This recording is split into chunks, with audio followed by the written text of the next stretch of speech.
Bien, bonjour à tous, salam alaikum. Merci au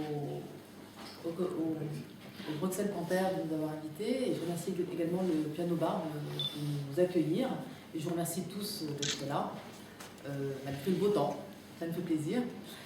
Je vais faire une très rapide présentation des indigènes de la République pour poser un cadre et pour pouvoir vous permettre de comprendre à partir de quelle position on parle.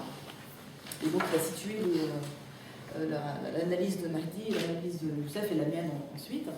Donc, très rapidement, les indigènes de la République, et je vais le dire de manière tout à fait provocatrice, pour commencer, les indigènes de la République sont le produit au même titre que Dieudonné, sont le produit du champ politique blanc, sont le bébé non désiré de la gauche.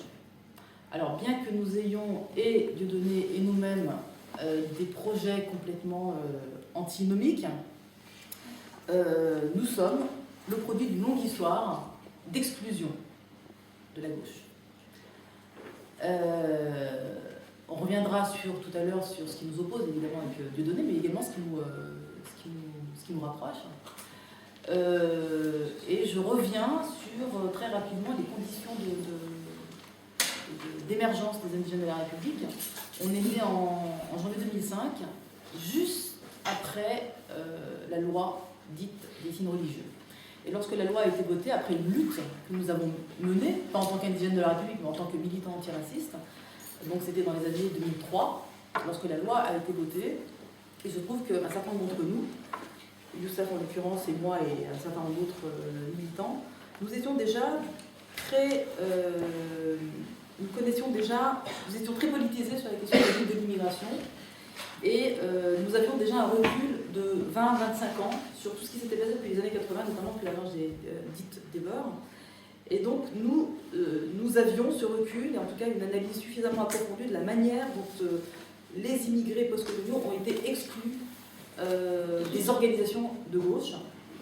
Et du coup, lorsque la loi dite contre les signes religieux, enfin, de la laïcité, a été votée, et bien, à partir de ce moment-là, nous avons entamé la rupture. C'est-à-dire qu'à partir de ce moment-là, on a dit décidément, on ne peut plus compter sur la gauche française, quelle qu'elle soit. Alors évidemment, nous savions en 2003 que nous avions des alliés minoritaires dans toutes les organisations dites de gauche, chez les Verts, chez l'ALCR, enfin à l'époque c'était l'ALCR, dans les organisations antiracistes, mais tous ceux qui étaient nos alliés dans ces organisations étaient tous extrêmement minoritaires. Voilà. Ça veut dire que les organisations, dans leur majorité, étaient complices de la loi qui avait été proposée par le pouvoir, étaient complices du vote d'une loi raciste. Bien. Et à partir de ce moment-là, on s'est dit, la rupture est absolument nécessaire. On ne peut plus poursuivre avec cette gauche-là. Il faut considérer dorénavant qu'elle fait partie, en quelque sorte, de nos adversaires. Mais évidemment, nous savions en même temps que lorsqu'on dit qu'elle fait partie désormais de nos adversaires, ce n'est pas dans un sens radical où on confondrait l'extrême droite, la droite, le PS et l'extrême gauche, évidemment que non, mais dans le sens où il est nécessaire d'organiser une force autonome à l'extérieur du champ politique blanc pour pouvoir ensuite, dans une perspective de 10, 20, 30 ans, inventer nos alliés. D'accord ? Et inventer nos alliés sur des projets politiques qui servent les intérêts de ceux qui sont au plus bas de l'échelle sociale en France.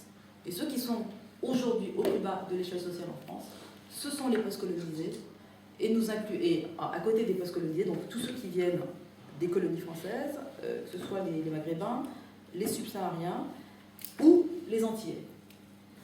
En plus de ces catégories, il y a les Turcs et il y a les Roms. Eh bien, nous pensons qu'un projet de transformation sociale ne peut pas se faire sans mettre en priorité les revendications des populations qui sont celles que je viens de décrire. Bien. Eh bien, il nous a semblé en 2005 qu'il devenait nécessaire de créer un espace, un territoire politique décolonial pour pouvoir, créer un rapport de force en faveur des populations les plus discriminés, et ensuite créer des alliances avec ceux qui sont évidemment les plus proches de nous. Et nous savons tous que ceux qui sont les plus proches de nous, c'est la gauche de gauche.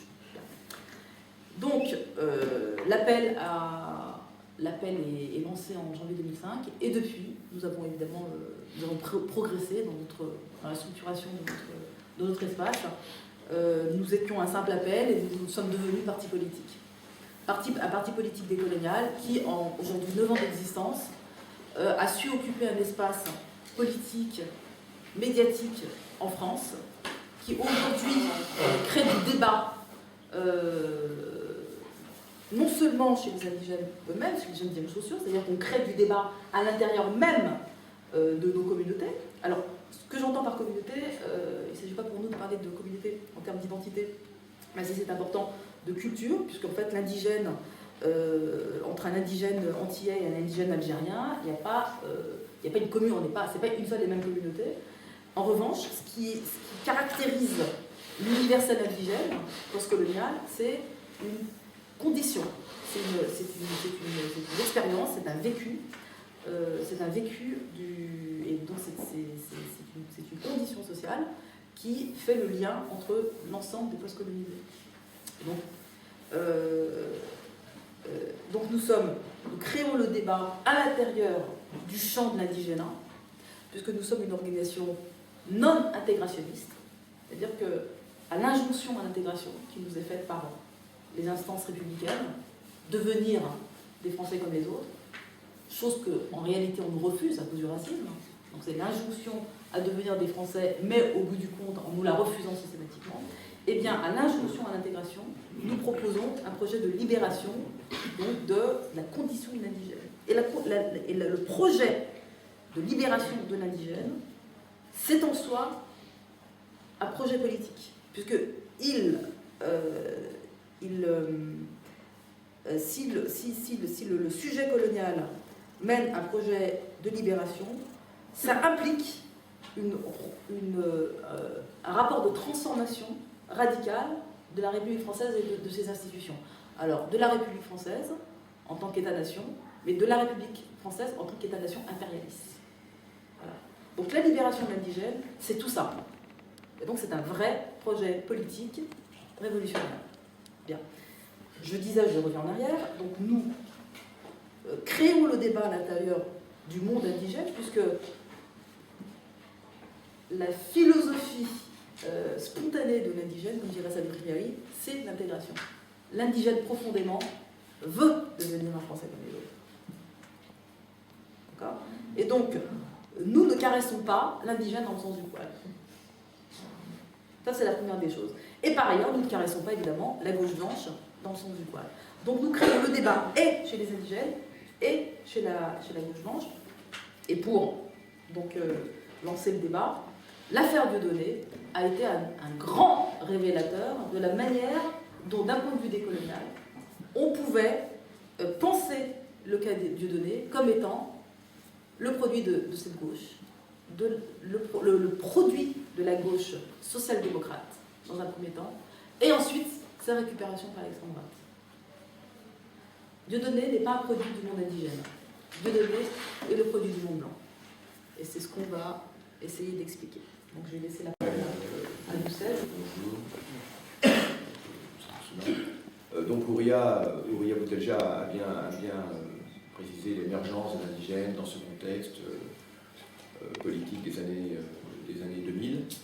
Et j'aimerais revenir sur ce qui nous a amené à cela, puisque tout cela n'est pas apparu comme une pluie d'automne, comme ça, soudainement, sans qu'on sache. La France a une longue histoire coloniale, donc a une longue histoire de relations entre elle et ses colonisés, que ce soit dans les colonies, mais que ce soit également en France, en métropole, comme on disait. Et voilà. Donc j'aimerais revenir sur ces relations, sur le contexte politique, enfin le contexte historique, qui tout au long de l'histoire coloniale, eh bien, a un petit peu précisé les termes du débat actuel. Parce que la situation actuelle n'existerait pas s'il n'y avait pas eu tout cela auparavant. Comment on en est arrivé là ?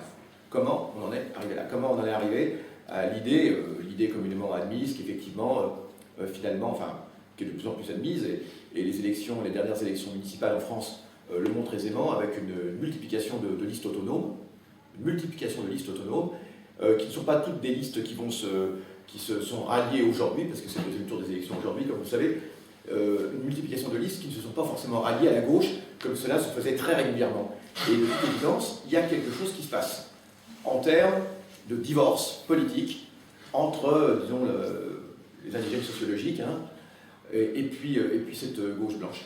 J'aimerais juste un petit peu repréciser les termes de cela au plan historique. Hein. Donc au plan historique, évidemment, la France est une puissance coloniale et qui a géré ses populations de façon coloniale, aussi bien dans les colonies, mais aussi en métropole.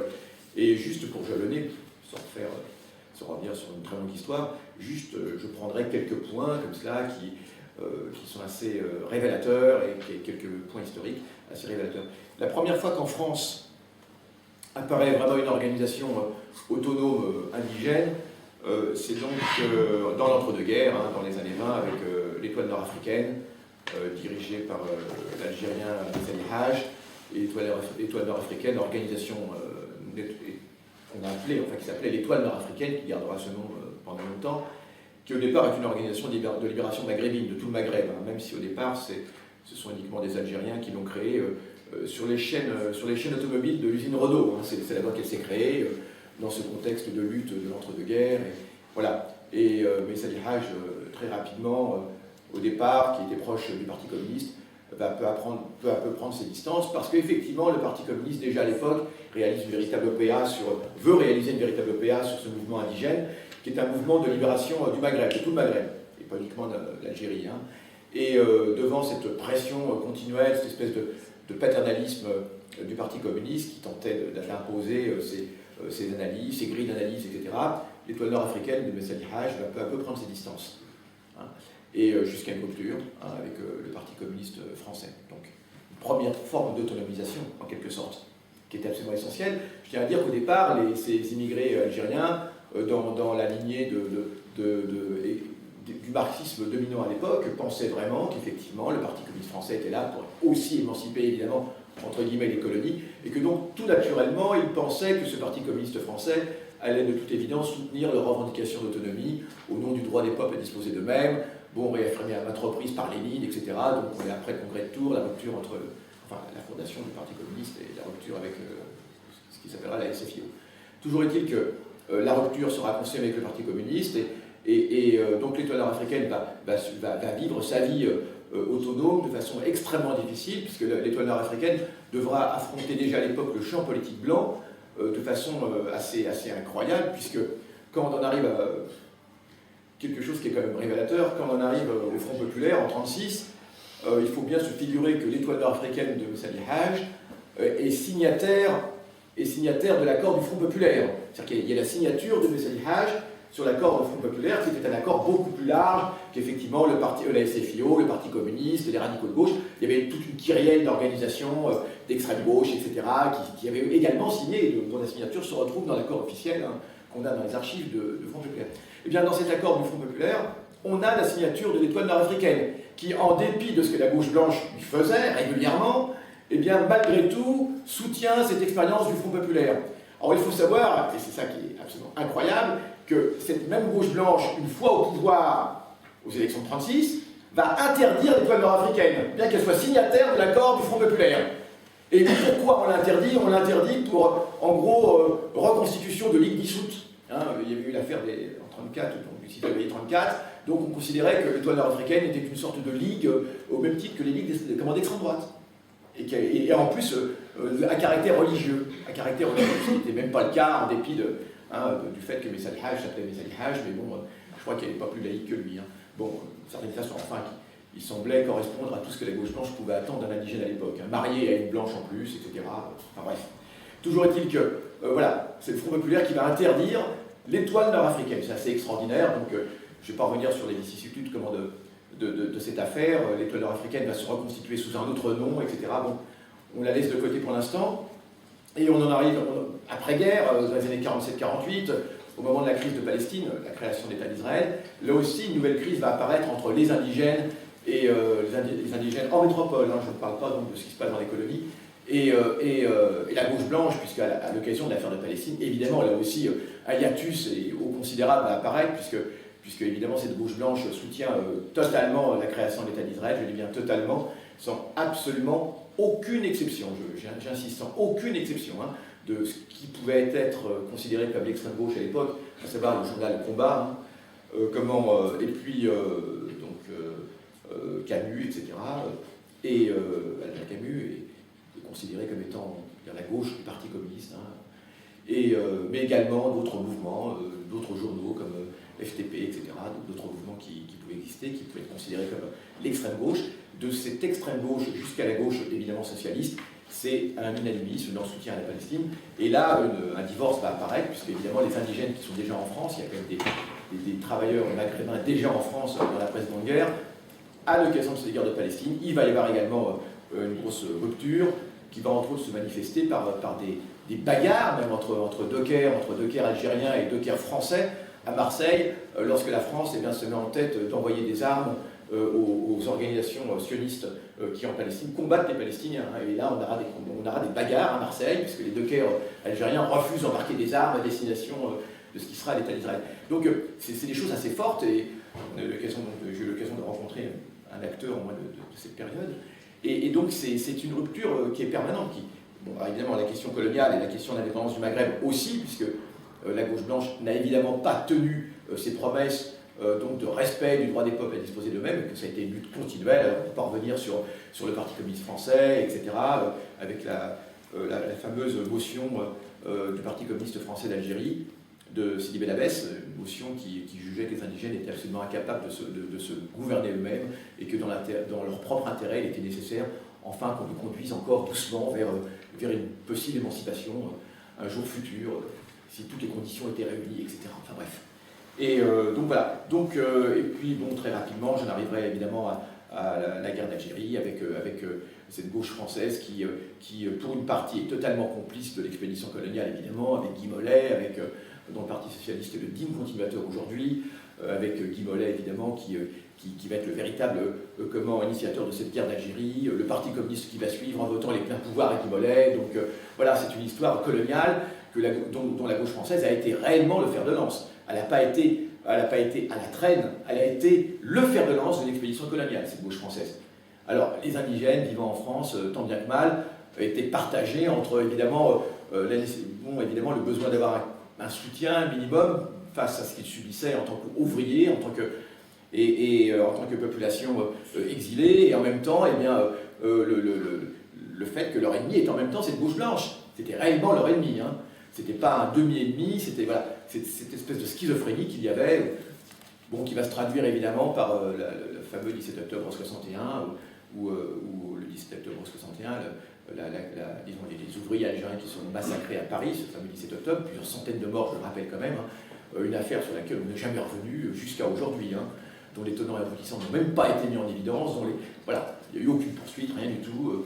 Il faut quand même dire que cette gauche blanche a été totalement complice et n'a jamais même demandé la moindre commission d'enquête, et jusqu'à aujourd'hui. Hein. Et tout ce qu'il y a aujourd'hui, en guise de souvenir, c'est une plaque malheureuse sur le pont Saint-Michel, un des endroits emblématiques du massacre, qui est complètement, qui oublie complètement l'essentiel, qui ne dit même pas qui a tué, qui a assassiné, et pourquoi raison. En tout cas, ce divorce entre on va dire, les indigènes sociologiques et la gauche blanche a été constant, et j'en arrive très rapidement aux années 70, où ça va encore se poursuivre, là pas avec la gauche blanche officielle, mais avec l'extrême gauche blanche, puisque dans les années 70, il va y avoir les années où le mouvement révolutionnaire en France fleurissent, comme un peu partout en Europe, et on va avoir une organisation assez importante, maoïste, qui s'appelle la gauche prolétarienne, et qui va effectivement prendre officiellement en charge les revendications d'une partie de la classe ouvrière indigène, à travers cette organisation. La gauche prolétarienne va énormément recruter parmi la classe ouvrière blanche, évidemment, les petits paysans, même dans les mines du Nord aussi de la France, mais aussi parmi la classe ouvrière immigrée, notamment à Renault. N'oublions pas quand même de faire remarquer une chose, c'est qu'effectivement la classe ouvrière immigrée était très présente dans les événements de mai 68, alors qu'elle est complètement occultée dans les rapports, dans les récits, dans les bouquins qui ont pu paraître. Elle est extrêmement présente et pas de façon pas de façon figurative, elle était vraiment au premier plan des luttes. Mais elle sera constamment oubliée.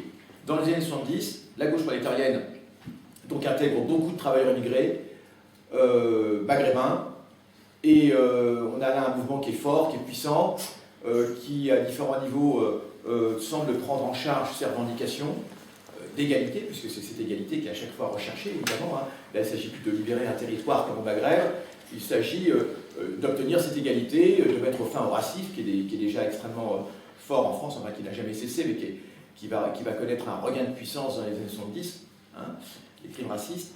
Et donc, eh bien, en 1972, cette expérience s'arrête, puisque la gauche prolétarienne s'autodissout à l'issue de l'opération palestinienne de Munich.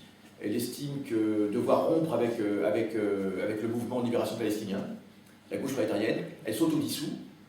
Il faut dire qu'il y avait parmi les dirigeants des gens comme Glucksmann, des figurants aussi comme Bernard-Henri Lévy, qui étaient donc partie prenante de cette organisation. On les connaît maintenant un peu mieux, mais bon, voilà. Ils décident d'autodissoudre la gauche prolétarienne, et cette classe ouvrière immigrée qui était maghrébine, qui était dans la gauche prolétarienne, évidemment se retrouve orpheline, trahie une fois de plus, et elle décide de constituer le mouvement des travailleurs arabes.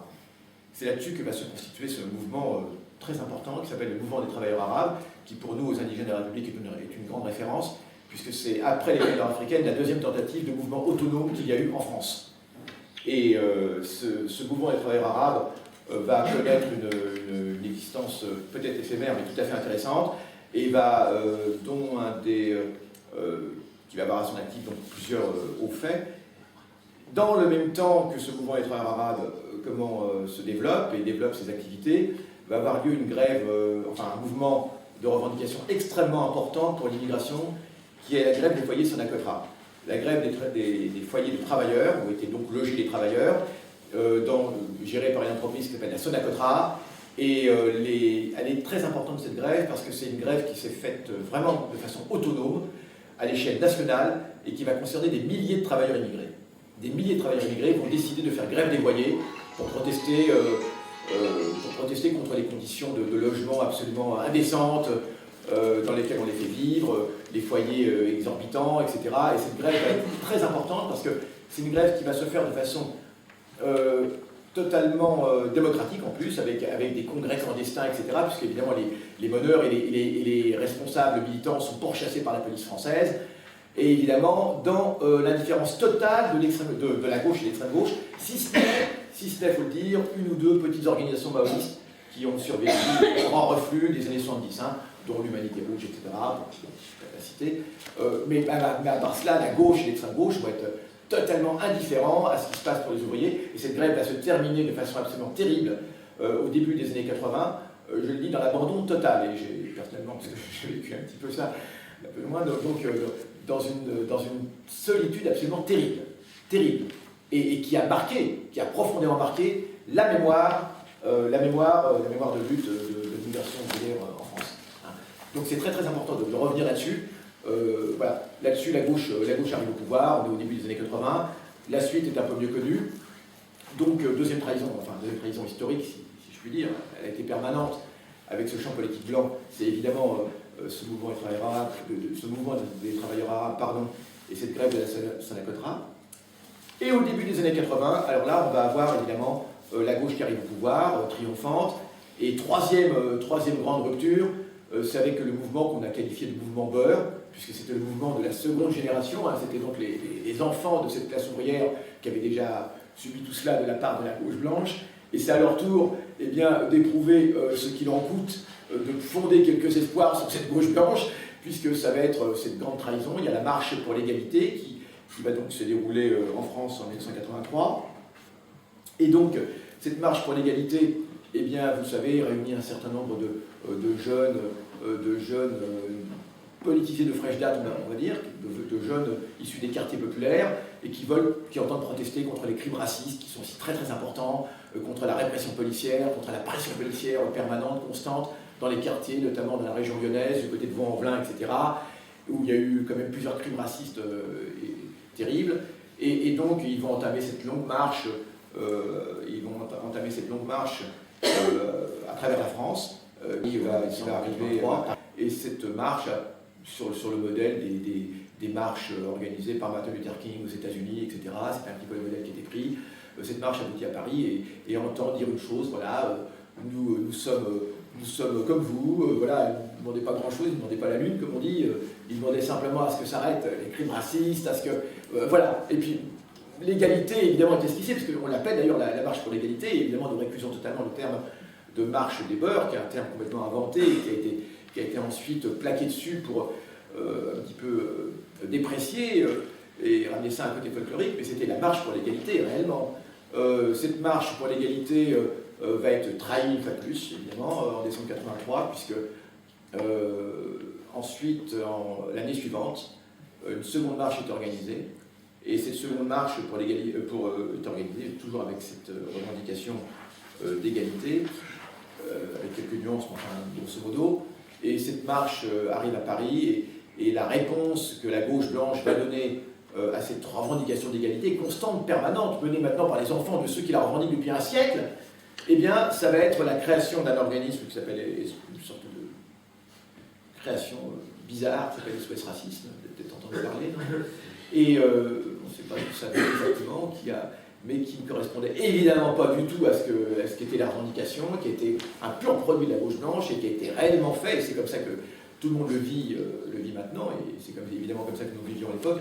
Malheureusement, nous n'étions peut-être pas assez nombreux, mais comme étant une machine de guerre contre ce désir d'autonomie de la jeunesse issue de l'immigration post-coloniale. Une véritable machine de guerre qui était totalement gérée par le Parti socialiste, et malheureusement avec l'assentiment du Parti communiste, et même à la fin des années 80 avec l'assentiment du parti d'extrême gauche, puisque même l'ancêtre du NPA aujourd'hui, la LCR à l'époque, a soutenu à partir de 1988 comment le SOS Racisme, espérant pouvoir l'infiltrer et espérant pouvoir comment lui donner disons un cours plus révolutionnaire, etc. Mais bon, évidemment c'était peine perdue. Et toujours est-il que SOS Racisme a joué son rôle, a cassé à un moment où les conditions étaient réunies pour cela, a cassé ce désir d'autonomie, ce début de structuration d'une autonomie de la jeunesse issue de l'immigration. Ça a laissé un traumatisme énorme. Je dis bien, ça a laissé un traumatisme énorme, dont les conséquences se font sentir jusqu'à aujourd'hui. Jusqu'à aujourd'hui. Puisque une fraction de la jeunesse issue de l'immigration va à ce moment se tourner, évidemment, non pas évidemment, mais contre toute attente, non pas du côté, à la limite, d'une radicalisation, mais du côté de la droite. Du côté de la droite. Et aujourd'hui, un certain nombre de ces jeunes acteurs justifient tout ce qui s'est passé, même si ce ne sont pas eux, ce sont ceux qui ont hérité de cette... Il y a toujours un décalage entre un événement historique et la façon dont les masses populaires, comme on disait, vont l'intégrer, le digérer. Voilà, le problème est là. Donc aujourd'hui, on a des gens qui vous disent, bah oui, regardez comment on s'est fait avoir dans les années 80, par la gauche, donc voilà, essayons à droite. Bon, évidemment, c'est toujours au nom de ce désir d'intégration. Spontanément, oui, effectivement, spontanément, il y a un désir d'intégration, et donc évidemment, on porte ce désir d'intégration, il va aller vers la droite. D'autant plus que la droite a quand même, il faut le dire, on va revenir là-dessus, a une certaine intelligence, enfin très récemment, concernant la question religieuse, et qui est une question fondamentale évidemment aujourd'hui en France, a l'intelligence, dans certains endroits, pas partout, hein, notamment à Argenteuil, notamment à Bobigny, qui sont des villes qui étaient des capitales du Parti communiste en quelque sorte. Hein. Argenteuil est ma propre ville, mais sinon Bobigny, d'autres villes qui étaient des éléments essentiels de ce qu'on appelle la banlieue, comment la ceinture rouge, hein, ce qu'on appelait la ceinture rouge. Donc toutes ces kyrielles de villes communistes qu'il y avait tout autour de Paris, hein, qui comptaient énormément pour le Parti communiste et qui perdent peu à peu progressivement sous les coups redoublés à la fois de la droite et du Parti socialiste d'ailleurs. C'est assez intéressant. Eh bien, cette droite qui arrive dans ces villes, elle est assez intelligente pour mettre en avant des jeunes filles voilées et les intégrer dans ses équipes. Ce que la gauche a été incapable de faire jusqu'à aujourd'hui, où elle le fait, mais comme on dit, trop peu et trop tard. Trop peu et trop tard. C'est terrible cette histoire. Donc du coup, on assiste à cela aujourd'hui. Alors c'est les conséquences quand même de ce qui s'est passé dans les années 80 avec un retard. Hein. Voilà. Donc SOS Racisme a joué son rôle. Maintenant SOS Racisme n'a plus aucune importance, donc la gauche peut s'en débarrasser, jusqu'à créer autre chose, un nouveau monstre politique. Alors il y a eu des tentatives, il y a eu des tentatives, mais qui finalement, sur le long terme, n'ont pas du tout réussi. Ça a été une PNS, des Insoumis, ça a été d'autres tentatives, ça a été Stop la violence, tout ça est né dans les laboratoires du Parti Socialiste avec le fameux Julien Drey, qui était France Plus. Alors France Plus était une autre tentative dans les années 80 aussi, toujours de récupérer cette jeunesse. France Plus a été créé par donc Michel Rocard, un ancien leader du PSU qui ensuite va intégrer le Parti Socialiste français. Et France Plus, qui au départ est une œuvre de gauche, une invention de gauche, mais qui est récupérée par la droite ensuite, dans les années 80. Et donc c'est à cette époque qu'effectivement un certain nombre de jeunes déçus par la gauche vont se tourner vers la droite au sein de France Plus. Bon, on a toujours cette espèce de jeu de va-et-vient entre la gauche et la droite, avec cette autonomie impossible. Cette autonomie impossible pour certains. Et on a cette espèce de chassé-croisé en permanence. Et on se dit à quel moment la rupture va-t-elle se faire? Cette rupture que nous souhaitons, que nous appelons de tous nos voeux depuis si longtemps, en tout cas on a un certain nombre, et on se demande, c'est là-dessus qu'on en arrive alors très rapidement. J'ai pris des éléments un petit peu emblématiques, mais bon, il y aurait d'autres choses à rajouter, mais c'est comme ça qu'on arrive aux années 2000, où on a une jeunesse qui est issue de l'immigration post-coloniale, qui est complètement désemparée. On a leurs aînés, donc une partie, malheureusement, il faut le dire, une partie de ces militants des années 70, etc., qui ont été récupérés, il faut dire la vérité. Bon, on ne va pas citer de noms ici, mais parmi les plus prestigieux, même certains du mouvement des travailleurs arabes. Alors d'autres, bien sûr, n'ont jamais abdiqué et sont restés dignes, et jusqu'à aujourd'hui, bien évidemment. Mais malheureusement, un certain nombre de ces figures ont été récupérées par le Parti Socialiste. Il faut comprendre aussi la situation dans les années 80. On a une situation de répression extrême au Maghreb, et donc certains, évidemment, vont prendre cette main tendue par le Parti Socialiste sans savoir jusqu'où cette main va les mener. Parce qu'en même temps, il ne faut pas faire d'anachronisme. Au début des années 80, on pense vraiment, certains croient à la sincérité du Parti Socialiste et pensent que le Parti Socialiste peut être un allié devant cette machine répressive qui est au Maghreb. Il faut aussi avoir en tête cela. Mais malheureusement, ça va les mener très loin et jusqu'à une rupture avec leurs idéaux et même jusqu'à devenir l'ennemi de ce pourquoi ils avaient lutté pendant si longtemps. Et certains non, mais bon, vous les trouverez par vous-même. Donc, toujours est-il que les années de désarroi total, les années 90, années de désarroi total, où on a quelques organisations, quelques petits groupes militants, comme le MIB, le mouvement d'immigration et des banlieues, comme le comité contre la double peine, des comités police-justice, un certain nombre de petits comités comme cela, mais qui n'arrivent pas à faire face à l'énorme machine de destruction politique qu'est le Parti Socialiste Français, qui est une redoutable machine de destruction politique, dont je crois il faudra retenir quand même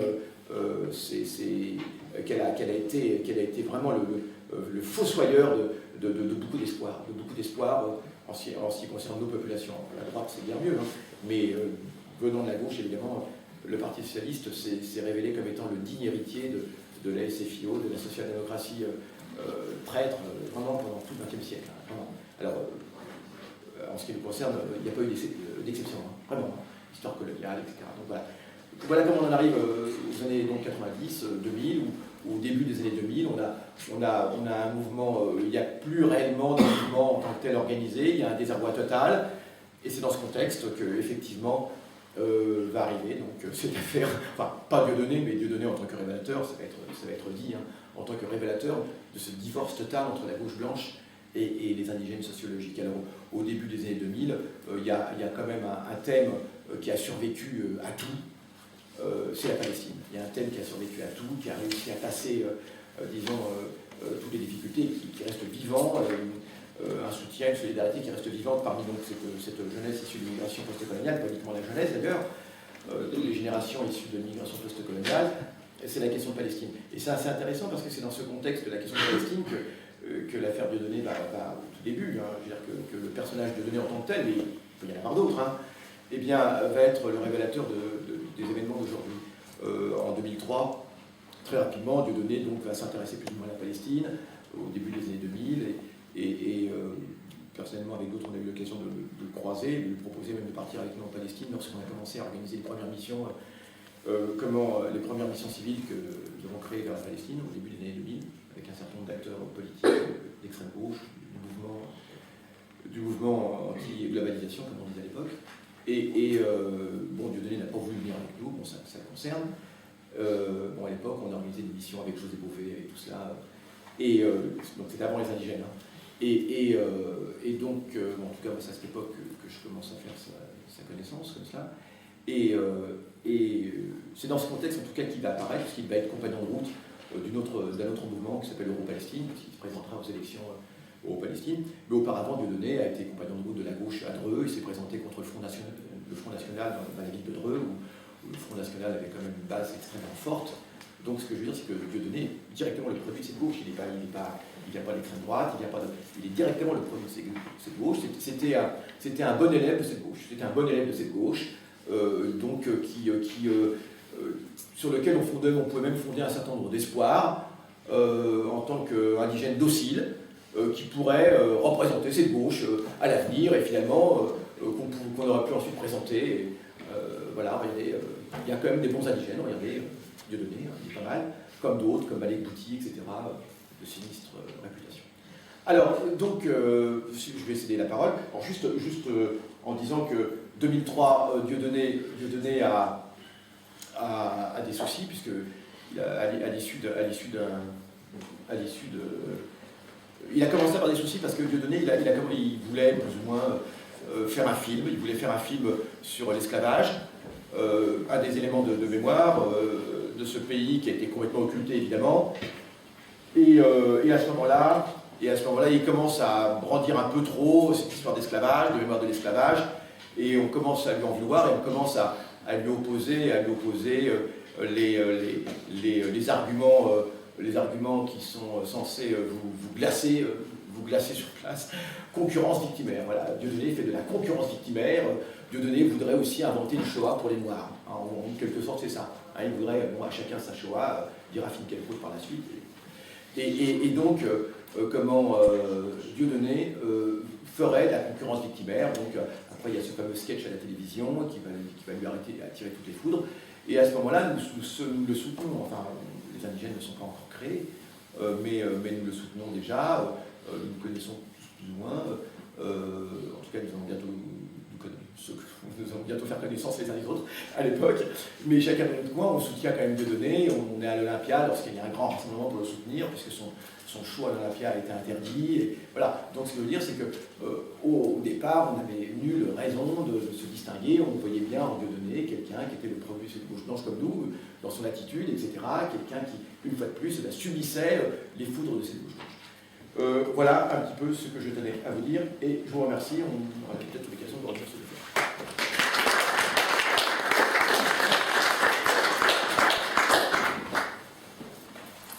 Salam alaikum. Alors, moi je voulais d'abord revenir sur le dernier moment en fait, dont il a parlé Youssef, c'est les années 80. Quelles sont les caractéristiques, parce que c'est très très important de comprendre cette période-là. Il y a quelque chose qui va changer dans le monde de manière générale. C'est un moment de régression un peu générale, que ce soit dans le tiers-monde ou que ce soit dans les pays du premier monde. Donc, à partir de 68 jusqu'à, disons, à peu près les années 81, il va y avoir une radicalisation très très forte, d'une manière générale, du lutte, avec des victoires très très importantes, la révolution iranienne, l'organisation de libération de la Palestine qui va gagner un certain nombre de batailles très très importantes, la révolution sandiniste, il y a un certain nombre de choses qui ont changé dans le monde. Mais par la suite, c'est-à-dire déjà ça a commencé auparavant, la contre-révolution coloniale va commencer à être en marche. Et donc du coup, avant les années 81, le Parti socialiste par exemple, il avait dans son programme commun avec le Parti communiste, il y avait même des partis qui étaient à l'extrême gauche, ils avaient plus ou moins une vision, même s'il y avait des différences, d'un point de vue idéologique globalement, ils avaient une rhétorique plus ou moins commune. On parle de sortir du capitalisme, on parle de lutte de classe, c'est-à-dire on base des conséquences, que ce soit le racisme, que ce soit le chômage, sur une base sociale, c'est une lecture matérielle des choses. À partir des années 81, la gauche va arriver au pouvoir. Première chose, Youssef en a parlé en parlant de la question des beurs. La question des beurs va vouloir introduire au sein du monde indigène une différenciation entre les immigrés, les gens qui vont lutter dans les usines de l'automobile, qui vont obtenir des victoires immenses. Les victoires, c'est-à-dire ce qu'on appelle les grèves de la dignité. C'est-à-dire quand elles sont faites par nos parents, on va les traiter, une grève chiite, une grève khoméniste. C'est-à-dire on ne va pas avoir une lecture sociale d'un problème, on va avoir, entre guillemets, une lecture culturaliste de ce problème-là. Deuxième chose, donc il y aura les Beurs qui sont plus ou moins assimilés à la France, plus les mauvais émigrés, que parce que, entre guillemets, il y a la crise. Alors avant on disait, il y a la crise, c'est la crise du capital, c'est le fait qu'il n'y a pas une redistribution, c'est qu'il faut nationaliser. Là, on va commencer à avoir une nouvelle rhétorique. Il faut une restructuration de la France. Il faut adapter l'outil productif. C'est les mêmes discours qu'avait Barre à l'époque. C'est-à-dire qu'il va y avoir un changement. Et ce changement va se traduire également dans la lutte antiraciste. Qu'est-ce qu'il va y avoir? On va commencer à voir, en fait, apparaître des causes, entre guillemets, presque sans adversaire, ou avec un adversaire tellement mauvais qu'il va y avoir une forme d'unité pour le casser. Donc ça serait, c'est-à-dire, alors après, l'extrême droite va obtenir un score très très important. Donc du coup, le Parti socialiste, il va commencer à se mettre en branle, donc il va y avoir un changement très très important dans les structures sociales en France, le tournant de la rigueur. Donc on va avoir une volonté d'adapter, entre guillemets, la France, c'est-à-dire un peu beaucoup plus de libéralisme, c'est-à-dire sortir de la lutte de classe, sortir d'un discours qui met l'accent sur la question de la lutte. Maintenant, c'est une adaptation. Donc ce qui va se passer, c'est qu'il va y avoir SOS Racisme, et ce paradigme des SOS Racisme qui va globalement rester hégémonique. Alors c'est quoi ce paradigme? Première chose, la lutte d'une manière générale. Avant, on fait des manifs à travers les gens qui sont concernés, et par la suite, après, il va y avoir cette mobilisation, ça se traduire aussi par une visibilisation des luttes sociales. Ils vont faire les choses en ordre inverse. Ils vont avoir un certain nombre d'acteurs, que ce soit au gouvernement, que ce soit même à l'opposition. C'est-à-dire, SOS Racisme, ça va être Bernard Pons, qui était à l'époque au RPR, avec des gens du Parti socialiste, avec des gens issus en partie de l'extrême gauche. Julien Drey a été exclu à l'époque de LCR, etc. Donc il est arrivé à 30 ans. Ils veulent avoir une certaine reconversion professionnelle.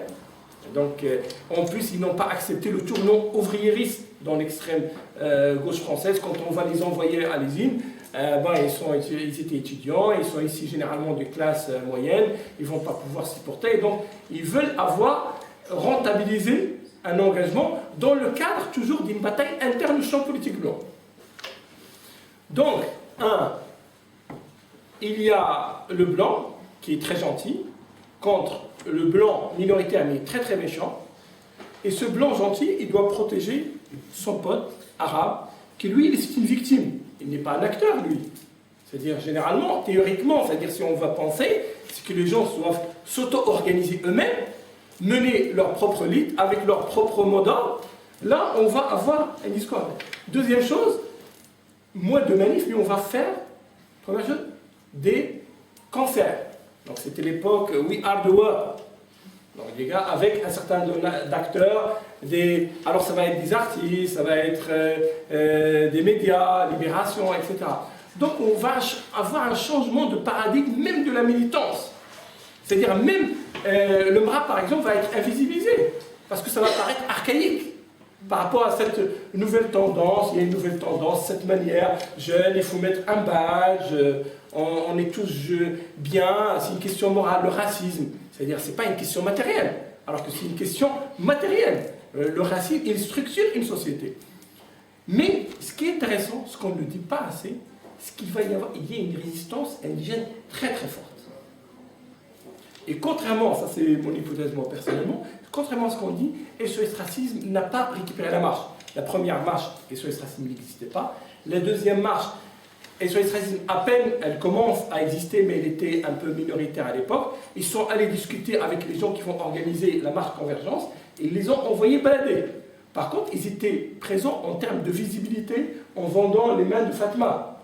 Donc du coup, c'est-à-dire ils vont récupérer, parce qu'ils n'ont pas réussi à récupérer réellement, ils veulent la récupérer, entre guillemets, en termes de récit dominant. Et par la suite, on le voit d'ailleurs, les indigènes ne vont pas accepter. C'est-à-dire ils ont été... Et donc du coup, SOS Racisme, qu'est-ce qu'elle va récupérer? Elle va récupérer du soutien blanc à la marche. Et ils vont, parce que cette gauche, puisqu'il a changé de paradigme, parce que pour elle, le racisme est une question morale. Donc, elle va changer de paradigme. Donc, la question la plus importante pour elle, c'est que l'indigène, en tant qu'acteur lui-même, il n'existe pas, avec ses mots d'ordre. Et s'il est remuant, il est communautariste, il est nul, il est diviseur. Donc, du coup, il va y avoir une exclusion des champs, en fait, des mouvements de l'immigration qui vont exister à travers le mouvement contre la double peine, à travers la marche. Mais vous vous rendez compte, la marche très très importante, par exemple le 23 mai 1998, pour commémorer l'abolition de l'esclavage. 45 000 personnes. Vous vous rendez compte? Un blackout total. C'est comme s'il n'existe pas. C'est-à-dire l'élite, il existe, mais ils sont invisibles. Donc ce paradigme-là, il va rester hégémonique jusqu'à maintenant. Mais il va y avoir un tournant qui est très important.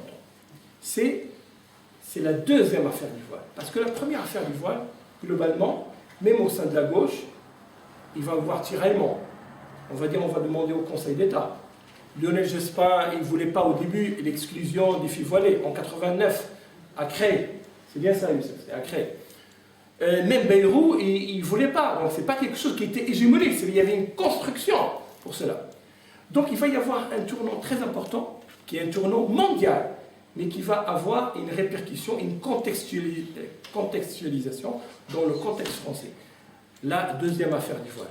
Donc, du coup, le champ antiraciste, y compris les racistes, ils vont se diviser. Certains entre eux, ils vont devenir des acteurs du racisme.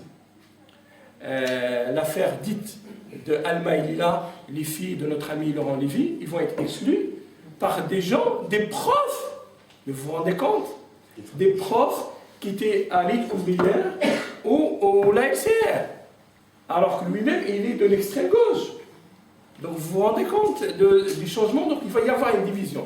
Donc qu'est-ce qui va se passer? Un phénomène très très important.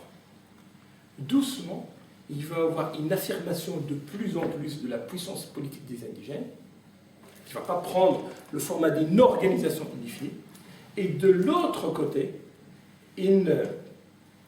en fait, un reflux de l'antiracisme, même traditionnel. Et ce racisme, il va être délégitimé par les résistances indigènes. Plus les batailles internes au sein du champ politique blanc, notamment dans le Parti socialiste. Il y a une partie, c'est-à-dire ils vont se tirer. Il y a la tendance de Mitterrand, il y a la tendance comment il s'appelle, de Rocard avec France Plus.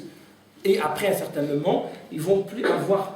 SOS Racisme ne va pas être un outil important. Ils vont se lancer dans des élections, ils vont être des batailles au sein du gouvernement. Donc, ce courant qui a fait en sorte que SOS Racisme existe, il va évoluer vers d'autres bases. Vers d'autres bases, ils vont s'installer dans un certain nombre de syndicats, mais toujours dans le cadre d'une bataille interne au sein du champ politique blanc. L'indigène n'existe comme quelqu'un, comme une victime à protéger. Il n'est pas acteur. Quelqu'un qui est absent. On parle de lui, mais lui-même, il n'existe pas par lui-même, par son propre langage. La deuxième affaire du voile. Ça va donner, j'ai dit, première chose très importante. C'est quelque chose de très important. La manif du 23 mai 1998, faite généralement par les Antillais. 45 000 personnes, c'est quelque chose d'important. Il est passé sous silence. Deuxième chose, la deuxième intifada. Nous, on est issus, moi et Youssef, on est issus du mouvement de soutien à la cause palestinienne. Donc on a vu quand même une arrivée massive des jeunes issus de l'immigration. Ces gens-là, qu'on a dit qu'ils étaient beurisés, qui n'ont plus rien à voir avec les luttes des pays du Sud, avec nos pays d'origine. Là, ils investissent cette question avec leur langue, en mettant Fayrouz, en mettant Allahu Akbar, en disant en prenant un certain langage que les autres ne connaissent absolument pas. Ce n'est pas de l'internationalisme. C'est-à-dire, quand ils manifestent, ils manifestent pour conquérir un territoire antiraciste, ici, et pour exprimer un soutien qui ne ressemble pas au soutien internationaliste que peut avoir un militant de gauche envers un pays du Sud. Donc une arrivée massive qui est très importante à partir de 2002. Troisième élément, la loi sur le voile va être votée. C'est-à-dire qu'il fallait une construction idéologique et politique de 1989 jusqu'à 2004. 15 ans vont prendre pour qu'il y ait ce changement-là. Deuxième élément très important, bien entendu, toutes les controverses sur la question de la centralité de l'esclavage. Est-ce que nous, on a une lecture décoloniale de la Shoah? C'est-à-dire, ce qui s'est passé pendant la Seconde Guerre mondiale, il est très très important, mais nous, on a aussi d'autres récits qui sont trop pour nous. La question de la Palestine, la question de la colonisation, la question de la France-Afrique et la question de la traite négrière. Elle est centrale. Ce n'est pas la question de la concurrence victimaire, mais il y a plusieurs récits dans le monde. Il n'y a pas une culture locale qui va se dire « moi je suis universel » et tout le reste n'est quelque chose de périphérique par rapport à une question centrale. Alors, l'affaire de Deney, l'appel des indigènes de la République, la marche des indigènes de la République, le 8 mai, vous vous rendez compte? Le 8 mai, c'est un jour de fête pour la France. On a dit c'est un jour de fête, mais c'est pour nous un jour de deuil. Le même jour que vous libérez du joug nazi, vous nous avez massacrés pendant les massacres de Sétif également, et il y avait aussi des massacres à Madagascar, au Cameroun, il y avait un certain nombre de massacres. C'est-à-dire c'est juste la symbolique, qu'est-ce qu'elle représente. Et on commence à dire, on change de discours au sein de l'immigration. Nous ne voulons plus seulement l'intégration, nous ne voulons plus être des Français comme les autres. Mais nous, on voudrait changer cette France. On veut la transformer. Et donc, on va s'appeler par notre statut social. Non comme une revendication, mais comme une dénonciation. Nous sommes les indigènes de la République. Alors, généralement, dans les milieux d'immigration, nous sommes des citoyens, nous sommes des sous-citoyens, nous sommes des je ne sais pas quoi, une association de citoyens. Généralement, c'était ça. Une association citoyenne qui ne fait pas de politique, on parle un peu de culture, on parle d'un certain nombre de choses, mais on ne s'affirme pas. Alors on a dit, nous sommes les indigènes de la République. Un mois après la controverse et la lutte qui était réussie par le champ politique antiraciste blanc concernant le 23 février, sous la menace de la puissance politique indigène montante. Quand je dis indigène, d'une manière générale, je ne parle pas seulement des indigènes de la République. 23 février, il y aura la loi sur la reconnaissance positive de l'œuvre coloniale française dans l'outre-mer. Vous vous rendez compte? Avant, on ne parlait pas sur des événements, maintenant, la reconnaissance. Il faut comprendre que cette position, elle est due. Pourquoi ils n'en ont pas parlé auparavant? Il y avait une possibilité de faire cette loi auparavant. C'est la montée de la résistance indigène, le fait que nous, on transforme la France à travers les mosquées, à travers le hijab, en radicalisant, en creusant la différence culturelle. On parle en nos langues, notre musique, on a nos radios. Mais c'est quoi cette France-là? C'est pas ça, cette France, ça ne nous ressemble pas. Elle est différente. Et on est plus chez nous. On a dit non, on est chez nous, on est en train de vous transcender, que vous vouliez ou pas. Donc il y a un recul, donc il y aura une grande campagne, donc il va y avoir un recul sur nous. Par la suite, il y a un phénomène, quelque chose de très important qui s'est passé en France. Pendant 3 semaines, les émeutes dans les banlieues. 3 semaines, vous vous rendez compte? Même en récit, ils se sont posés des questions. Comment est-ce possible en France que ça se passe comme ça? Le pays des droits de l'homme, de l'antiracisme universel, celui qui accepte tout le monde. 3 semaines. Même s'il n'y avait pas une traduction politique de cette manière, mais à partir de ce moment-là, même le champ politique blanc, ils ont commencé à dire qu'il faut réagir. Ça serait Fadila Amara, elle va devenir ministre, Rachida Dati. Donc il y a une volonté d'intégrer entre guillemets, une police indigène, en nous disant, si vous voulez, vous pouvez. C'est ça, c'est pas une question structurelle. Ouais, voilà, regardez, elle est arrivée. Et pourquoi vous? Donc, c'est-à-dire la victime est responsable de sa propre situation. Donc, là, on commence, au même moment, l'antiracisme blanc, il s'y filoche, il se brille. La dernière, ce qu'on voit, le MRA. le MRAP qui avait pris des positions courageuses. C'était la dernière organisation antiraciste blanche qui était importante, qui avait des positions intéressantes, notamment sous l'impulsion de Moulay Daouni, c'est-à-dire le vote, c'est-à-dire un certain nombre d'entre nous, on était dans le MRAP, et puis le vote qui est passé à quelques voix sur la reconnaissance de l'islamophobie en tant que racisme. Vous vous rendez compte? Il fallait, nous, on a rigolé, le seul rigolé, il disait certainement il faut une association de lutte antiraciste au sein du MRAP, tellement on a entendu des horreurs. Et par la suite, il y aura un reflux, il y aura une autre direction, etc. Alors, il va y avoir quelque chose de désaccordé, bizarrement, un reflux du champ antiraciste, une émergence de plus en plus de la résistance indigène. Mais ce qui va rester quand même malgré invariant d'une manière générale jusqu'à maintenant, ce sont un certain nombre de choses. Un, de l'antiracisme. Les indigènes sont absents en tant que sujet de l'histoire. On parle de nous. Ils veulent demander que nous, on reste comme ça, attendre, qu'eux, ils règlent leur compte entre le blanc raciste et le blanc antiraciste. Et l'issue de la bataille, après, on va voir. Mais nous, on est absents. On n'existe pas. En tant que corps social et politique et culturel, on est absent.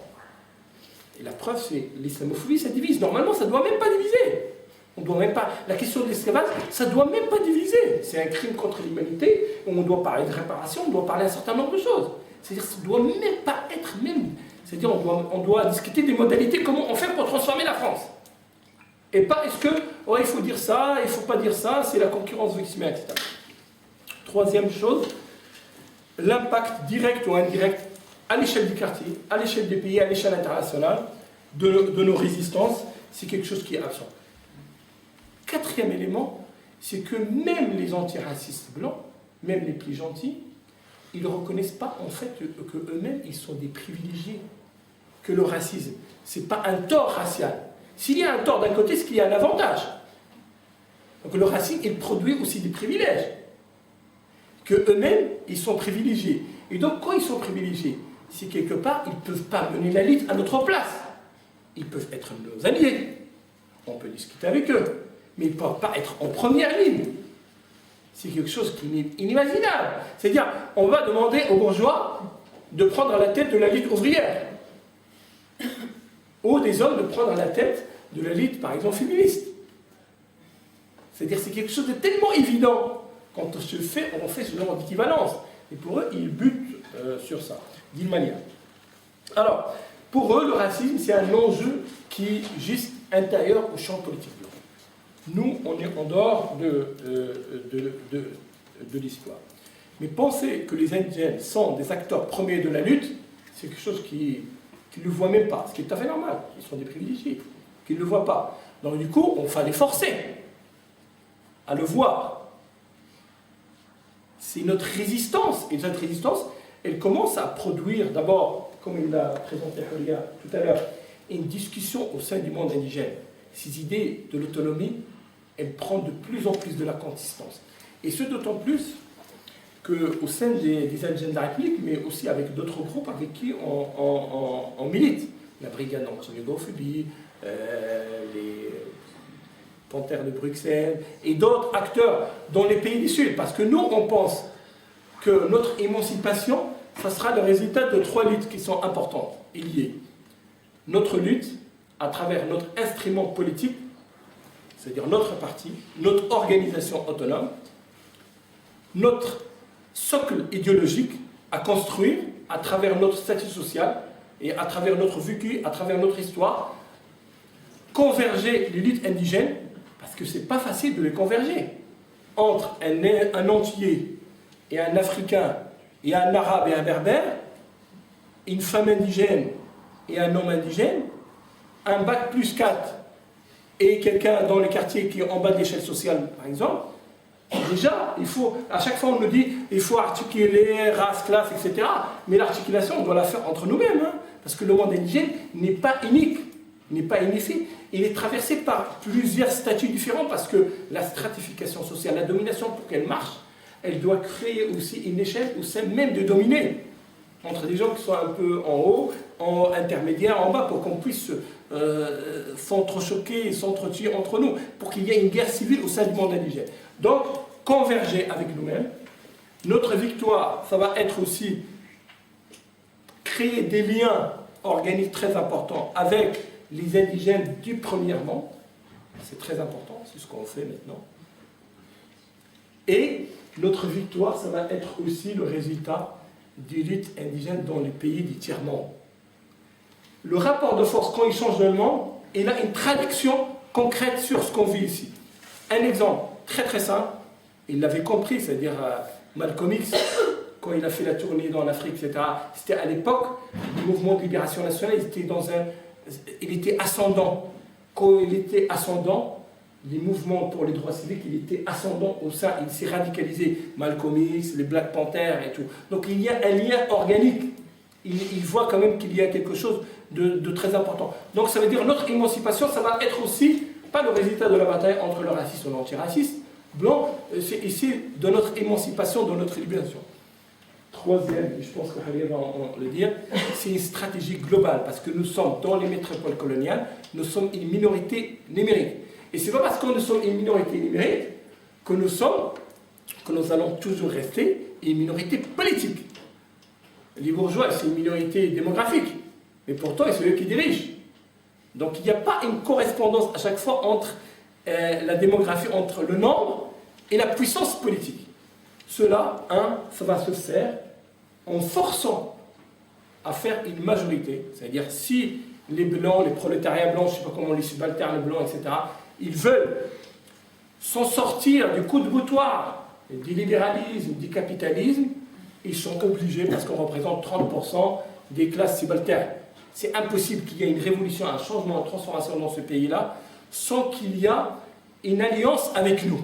Et cette alliance, on va la faire entre deux acteurs qui se respectent.